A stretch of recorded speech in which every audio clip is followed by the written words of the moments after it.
Я считаю, что Ладо — это очень редкий тип человека, в котором сочетаются музыкант и артист с одной стороны, и такой менеджер и общественный деятель с другой.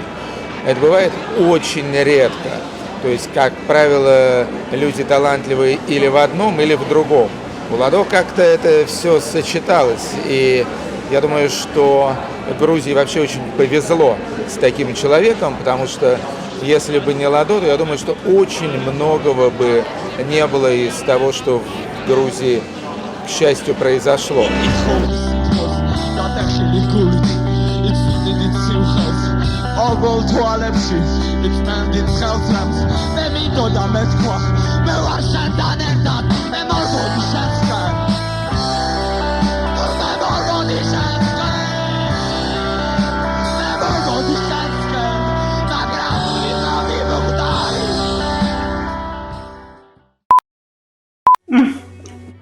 Okay, also ich habe Lado in Moskau kennengelernt und das war bei einer Party und wir haben uns gleich sehr gut verstanden und ich hatte das Gefühl, dass ich ihn schon mal irgendwo getroffen habe, vielleicht in einem früheren Leben, und wir hatten eine schöne Zeit zusammen. Ich war damals auch sehr verliebt in ihn und ich fand es sehr schön, dass er Gitarre spielt und dass er die Rockmusik populär machen wollte. Und einige Male war er noch in Berlin und da habe ich ihm geholfen, oder wir haben versucht, verschiedene Konzerte auf die Beine zu stellen. Und und ein Konzert ist dann zustande gekommen. Ja, ich weiß nicht, es war sehr schön, dass du mir deine Handschuhe gegeben hast. Die waren so, die habe ich immer noch, das waren so Handschuhe, die hast du mir geschenkt. Die waren so, dass die Finger vorne rauskamen. Und wir haben viel unternommen in Moskau und es war sehr schön, dich als Begleiter an meiner Seite zu haben. Also von der Beschreibung her lief er damals in so Rockerkleidung herum mit Lederjacken und er hatte Locken, die hat er sich aber irgendwann mal abrasiert. Und ich fand es sehr, sehr schön, dass er so energisch war oder so seine Ideen und seine Musik so vertreten hat und er hat so eine Energie ausgesprüht. Und gleichzeitig war er aber auch sehr liebevoll und hat so ein südländisches Temperament versprüht, was so ein bisschen an Italien erinnert hat. Ja, ich hab versucht, er wollte ja damals so ein georgisch-deutsches Rockfestival auf die Beine stellen und wir haben dann versucht, verschiedene Konzerte zu organisieren und es war jedes Mal, wenn wir uns wieder gesehen haben, war das so, als wäre keine Zeit vergangen, als würden wir uns täglich sehen. Also das war gleich immer wieder eine warme Beziehung.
და ახლობით ჩანს ოიმედოს ხელს სუმიხმით მქოლმეც დამტოვებ აქ მარტო ნერვულ ფიცშენ უშვენ ამ ბოროტ ქალაქს ამ ქალაქში დღეს მეთობენ გლებენ ამ ქალაქში პეტრიერება მოკლეს ამ ქალაქში ჩვენ უბრალოდ ვითხოვდით მზის ხილს გადახილი ცისგან ვიცდით უხალ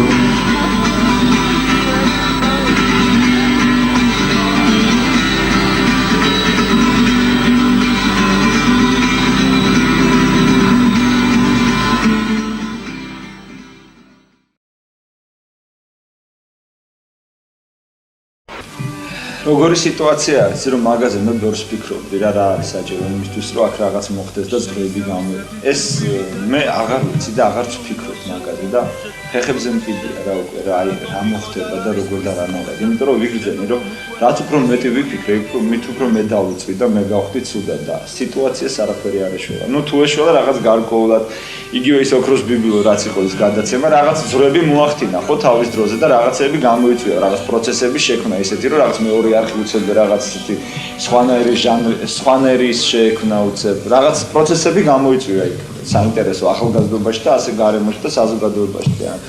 ანალოგიური პონტი იყო, როცა მუსიკის დაკვრა დაიწყო. ეს ყველაფერი ხდება რის ხარჯზე, რომ მე ფულს არ ვხებულობ ამაში, ხვდები ხო ისეთი თქმა მინდა და დეგენერატიულ ბიჭის როლში გამოვიდივარ, სულ რომ როგორ აგიხსნა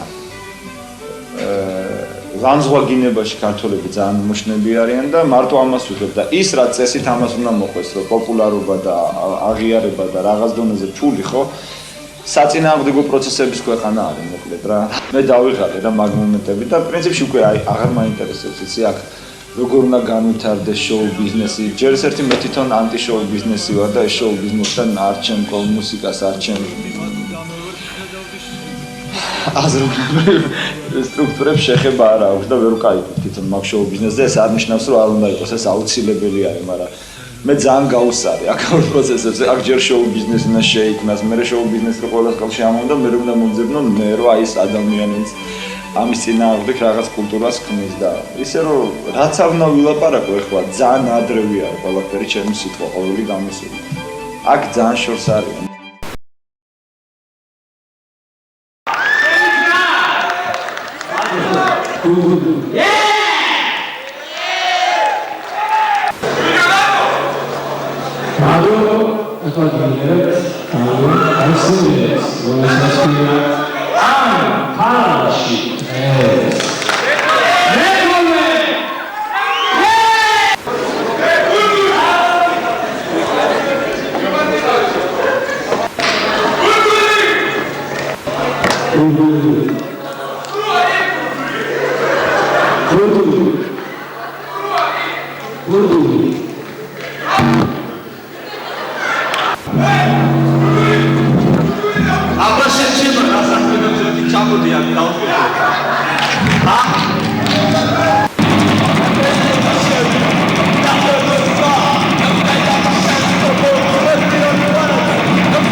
Just like a little bit of a background, when I was a graduate student, I studied Eastern European and Russian studies, and growing up, the Soviet Union was just this big splotch on a map. And when I graduated, and in '93, in the early '90s, and all these countries started popping up all over Eastern Europe and the Soviet Union, I was like, wow, there's so many other countries, and I became really intrigued. And I started work in '95 for a USAID organization. It was like a former Soviet Union division, because the US government was trying to help in legal reform, economic reform, blah, blah, blah. And they needed staff to go and set up offices in the former Soviet republics, Eastern Europe. And at the time I was about 25, and my boss asked me if I wanted to go to Georgia. And I was like, Georgia? Where's Georgia? And then I was like, oh my God, yeah, let's go. And one day, this is how I met Lado. So we're all in a very kind of professional setting-ish, and one day I look across, and the door swings open, and this guy comes in, and all like scraggly hair and like leather, and and I was just like, he can't be from like a government ministry, or like, what is he doing here?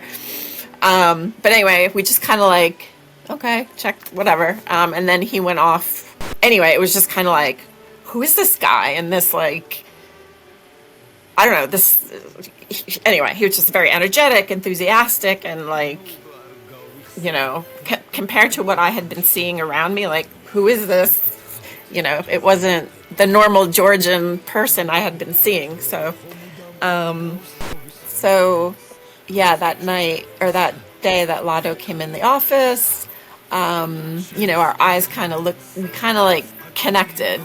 Like, I'll never forget that first look. What I found in the terms of the people at that time, everybody was very demure and quiet, and, not a lot of emotion. People kept to themselves. But like, Lado was the complete opposite of that, yeah, I mean, I don't know where he got that energy, or that, it was trying to just, have a good time with me, show me true Georgian culture, right? Like through artistry, or through the food, or and he was just very excited about it, and to share that with me. And just, I don't know, it was just, honestly, it was just a pure love connection, really. And Lado made me feel really special. I really thought that with work that I was going to go back and be able to work in Georgia for a longer period of time. But it didn't turn out that way in the end. But, I still wrote Lado, and I thought about him a lot over the,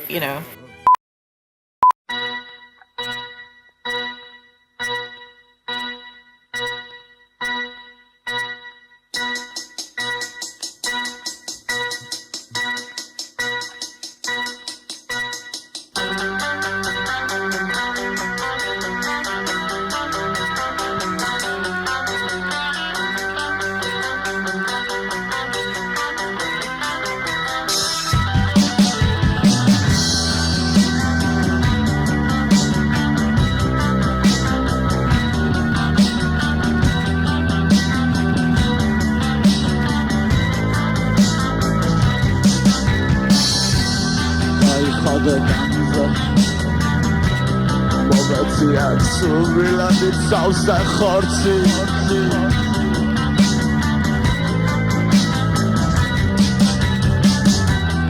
Ai khade danza Momenti actioni odori guli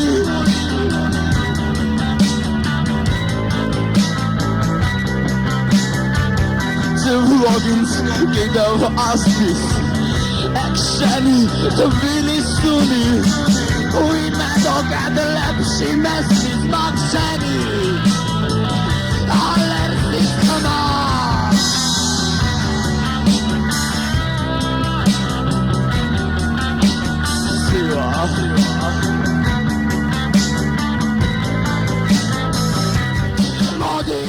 Ну, таких людей, как Ладо, я называю словом культур-регер. Человек, который несет культуру, внедряет культуру, хранит культуру в своем, скажем, в своем регионе, условно говоря, в своем городе, в своем народе, в языке, в родном языке своего народа.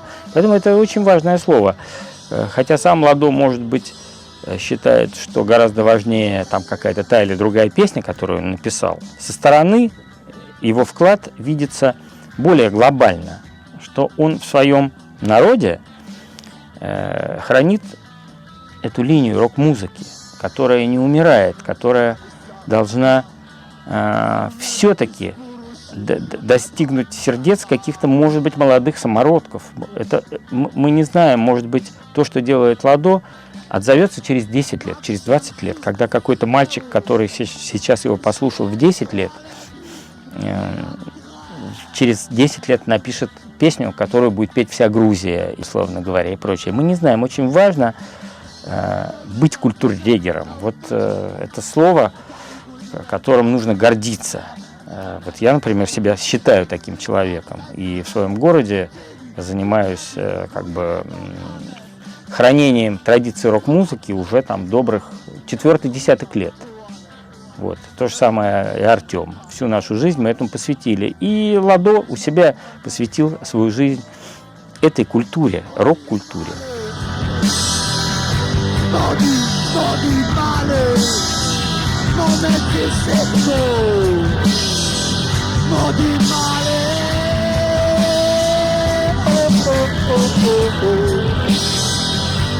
nome ci seguo.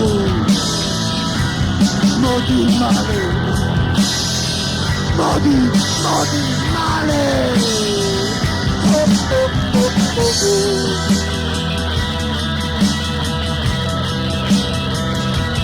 non è difendable,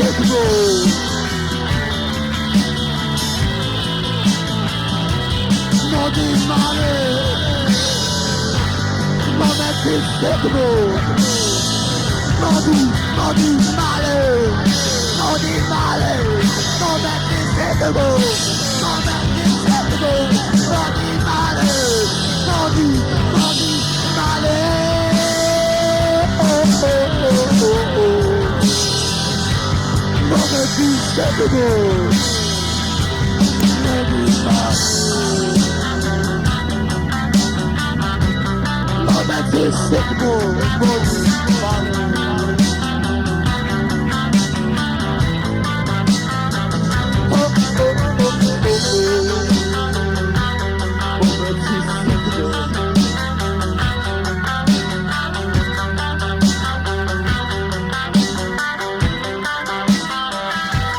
non è difendable,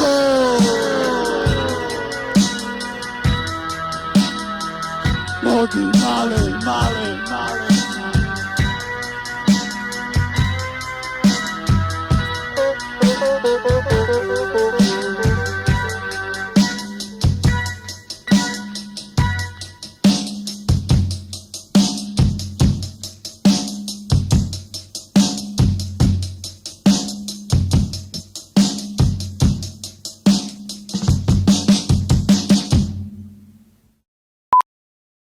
წელია უკრავ, ჯერ იდეური გიჟი უნდა ვიყო, რომ აი ამ ქალაქში ამ მუსიკას უკრავ. 10 წელი არის. შენ გესმის ეს რა? ეს არის მატროსოვი მომენტი გახდა გმირი და ეს 10 წელი ვარ გმირი რა. ის მომენტი კი არ არის, რომ პროსტა რაღაც გაუცნობიერებლად კეთდება. 10 წელი გაცნობიერებლად აი ამ რეგიონში უკრავ ამ მუსიკას. სადაც არ მიდივარ ზაპაძე, ყველგან მეუბნებია, რომ შანსი არ არის, რომ შენ იქ ეს მუსიკა შექმნა. ესე იგი იქეთკენ ისამოხ რომ მეუბნებიან შენ ქართველი არ ხარ, იმიტომ რომ საქართველოს ჩვენ მიციცია ნაწილობრივად, ხო? Akide ჩამდიორ და ნაკეთ ცალკე მეუბნებია რომ შენ მოვინახავ და რაგიდა და ამ ორცეთ შუა თამაში დავიღალე უკვე რა და რა ვიცი ხა რა მოხდება შემდგომში, როგორ განვითარდება. მე კიდე იცი რა არის? ხანდახან ვფიქრობ, ერთ რაღაცაზე ვფიქრობ, რომ მე სულ ლაპარაკობ რა. და სულ სცენაზე ვდგევარ და სულ ლაპარაკობ და არ ჩერდები და გავუთავებოდ რაღაცებს ვაკეთებ. მე უბრალოდ მაინტერესებს, რომ აი ეს ხალხი, ვინც მიყურებს მე, ხო? ის ხალხი არის დამნახველი, აი ელვის პრესლი მაგალითად, ელვის პრესლი რო გახდა, ელვის პრესლიმ არ იყვირა, რომ მე ელვის პრესლი ვარ. ელვის პრესლი დაინახა საზოგადოებამ, რომელიც განვითარების დონეზე იყო, იმ დონეზე, რომ ელვის პრესლი დაინახა. გესმის რას გებაზრებთ? აი ეს ხალხი, ვისთვისაც მე ვლაპარაკობ ხა. ამ ჩემი სიტყვების გამგონი არის. ხვდები ხოლმე რას ვამბობ? აი მე რომ მაგალითად გავშევქნა პროდუქცია, ეს ხალხი იმ დონის შემფასებელი არის, რომ მე შემაფასოს და დაინახოს ეს ნაღდია თუ თქვი. აქედან მიამათან დამთავრებული მაქვს ყველანაირი აბსოლუტურად ბაზარი რა. მიამებს აღარაფერს აღარ ვეკითხები და აღარც მაინტერესებს, იმიტომ რომ არის რაღაც დონე, გაიგე, რომ რაღაც ტკივილებს მოგაყენებენ ბევრს და მე პროსტა აღარ მაინტერესებს რა, რომ ესენი ჩემს ცუდ სიტყვიან, კარგ სიტყვიან.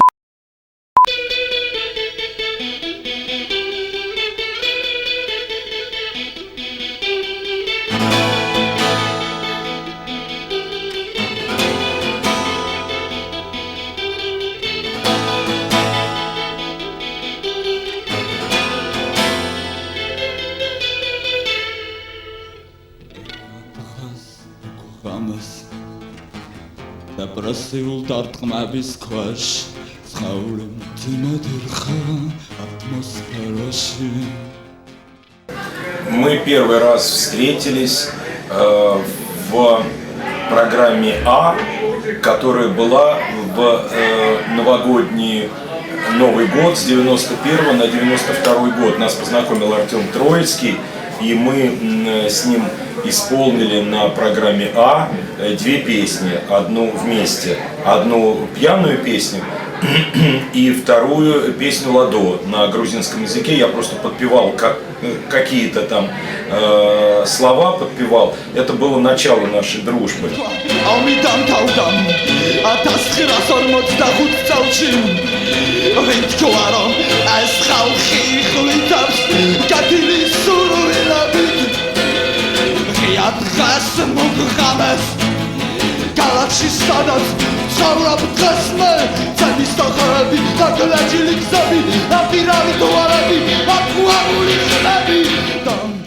Ну, Ладо, конечно, подвижник такой. То есть он человек, который своей энергией может воспламенить ситуацию.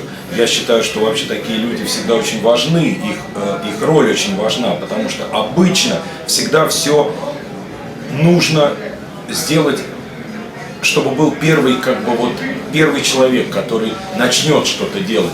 И Ладо, без сомнения, такой человек, помимо всего прочего, что он просто очень талантливый музыкант, очень хороший вокалист и гитарист.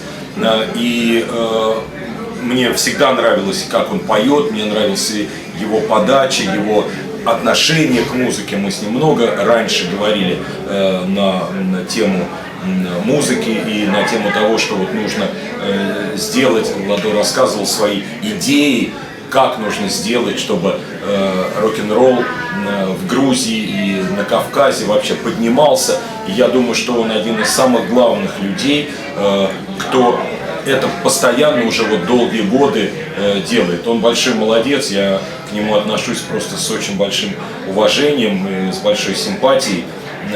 И жалко, конечно, что в последнее время мы редко видимся. Он приезжает в Москву крайне редко, а я, соответственно, редко бываю в Грузии. Последний раз давно уже там очень не был. Но, тем не менее, я знаю, что Ладо продолжает эти свои усилия, и я желаю ему всяческих успехов на этом пути.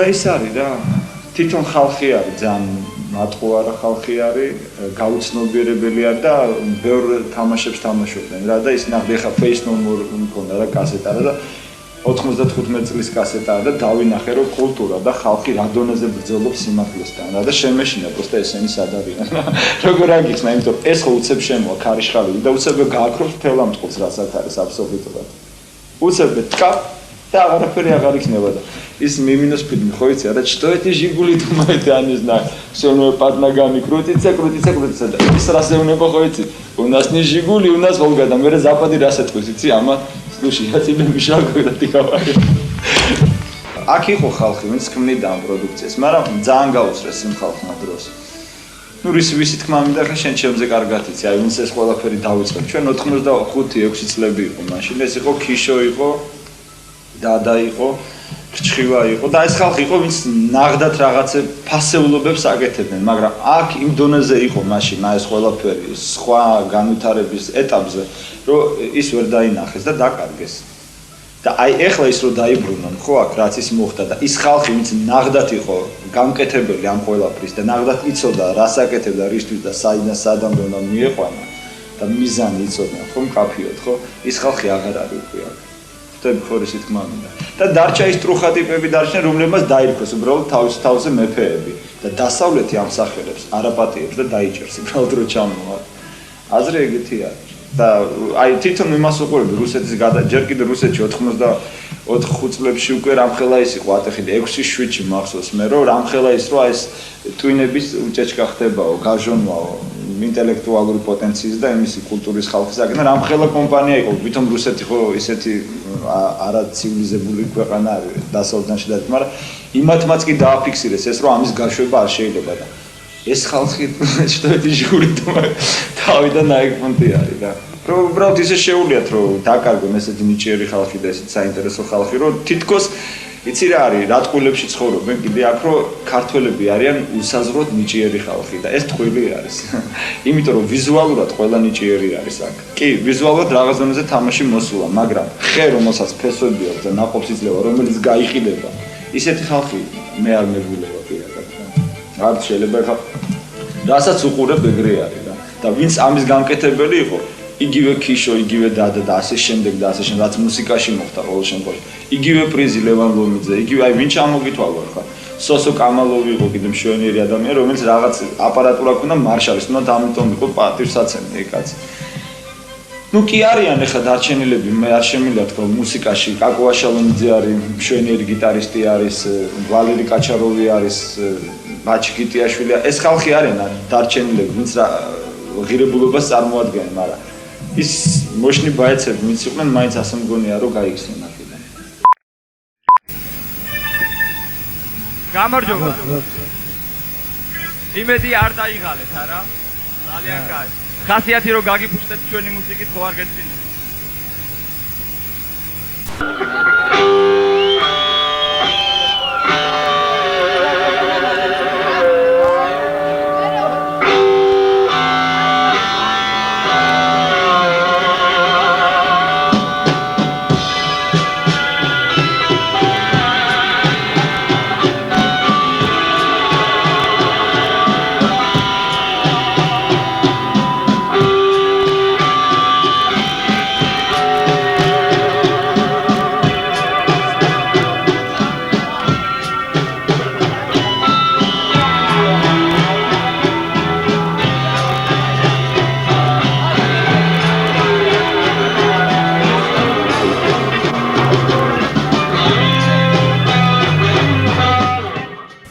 ეხლა მე გეტყვიეთ რაღაცას რომ მე რომ დომოდა წასვლა აქამდე შუდაჟე წავიდოდი პრინციპში, მაგრამ არ წავედი. არსად არ ვაპირებ წასვლას სანამ არ გამოვიდეს.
How can we